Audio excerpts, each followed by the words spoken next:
Welcome to Tuesday, November 15th, 2022. This Day Weather Podcast brought to you by Cowboy State Daily. Check them out at cowboystatedaily.com and Chugwater Chili, the gourmet spice of Western life. Get 20% off your purchase by using Chugwater Don at checkout and check out their yummy green chili seasoning.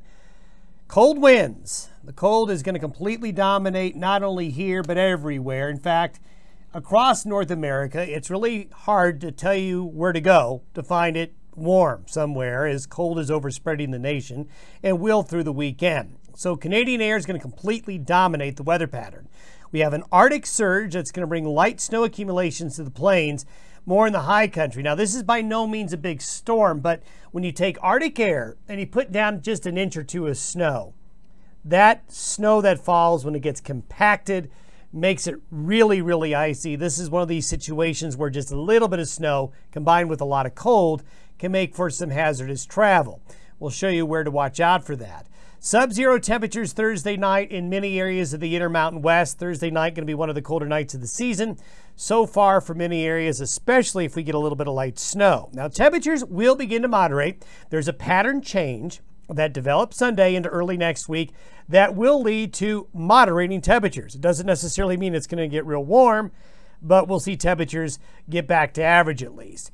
For Thanksgiving week, I know a lot of folks have questions, but we're not there yet. Not ready yet to talk about Thanksgiving weather. And the reason I say that is, to be honest, we're just not sure yet. There's a lot of different scenarios because we're going through a major weather pattern change from where we are now to Sunday into Monday. As the pattern readjusts, we've got some things to sort out before we can talk about that Thanksgiving weather, because I know a lot of you are going to be traveling and wondering what's going to go on. I need another couple of days before we can be there for that. Now, yesterday I showed you this image from a webcam up at the Wyoming High Country Lodge in the northern Bighorn Mountains. This was yesterday morning at about the same time I did the podcast, and for the same time today, well, 17 inches reported, and you can see the change. If you look at the fence, see that buck and rail fence? See how much the snow is piled up? There is a report from the High Country Lodge in the Bighorns of 17 inches of new snow. And as you can see, still snowing. This type of pattern is really, really good for Wyoming's northern mountains to get a lot of snow, and there's more coming. And this is why. The satellite image shows this next Arctic front. You see these clouds right here? This is the Arctic surge that's coming. It's going to be moving into Montana here later today. We've got a big low up here in the western part of the Gulf of Alaska, which is building a big high here, which is causing the big dip in the jet stream here, opening that door to Canadian air. And there it is. There's that low off the coast. There's this area of Arctic air and that little low there. And this is the system in the upper plains that's been producing a lot of winter weather here over the last 24 hours, even down into parts of Oklahoma, North Texas, getting some snow and some very cold temperatures. This is by tomorrow morning. Notice the amplification of this big ridge over Alaska and the eastern areas of the Pacific. This is just opening the door there to some very, very cold Canadian air into the nation. And what you have is a pocket of really cold air right there.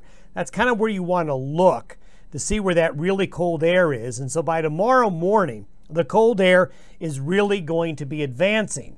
So once we get on into tomorrow night, into Thursday morning, that cold air begins to make its move. And then by Friday, it's getting well entrenched, and we're seeing the cold air, the leading edge of it right here by then, going all the way down to the Gulf Coast, going all the way down into northern areas of Mexico, all the way into the desert Southwest as well, and cold air backing its way in over the Sierras into California, making California windy and cold.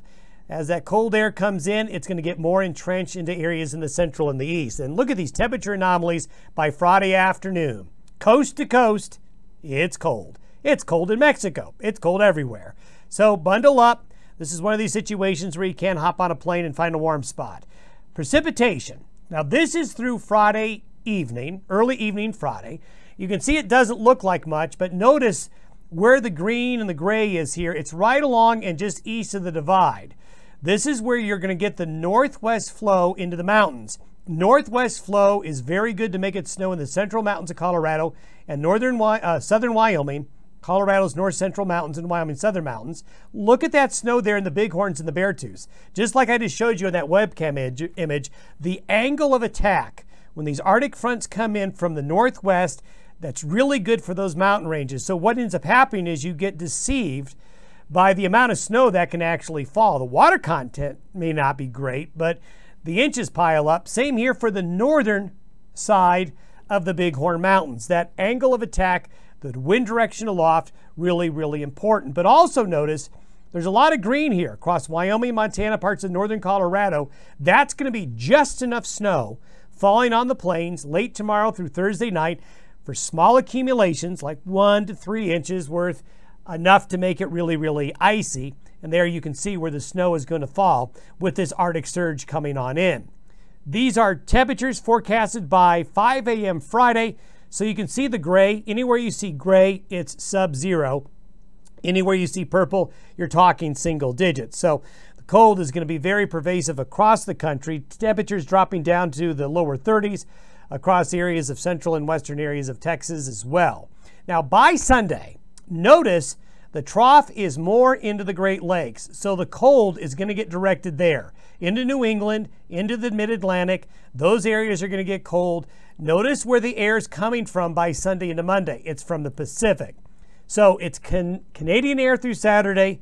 Pacific air starts to move in Sunday and Monday, and that's going to moderate our temperatures and conditions. Long term, you can see this is by next Tuesday, the temperature anomaly. The cold is going to stick in the south and the east, but we aren't as cold here. It's still not really warm, but it's warmer than it is right now.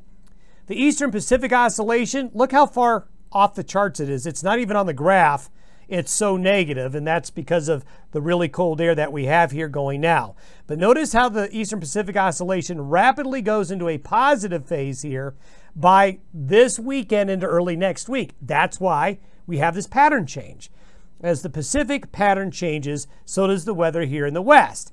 And so what will happen is we are going to get a warm up. But notice what happens if you follow the green line, which is the average of all the modeling of the long term here with the Eastern Pacific Oscillation.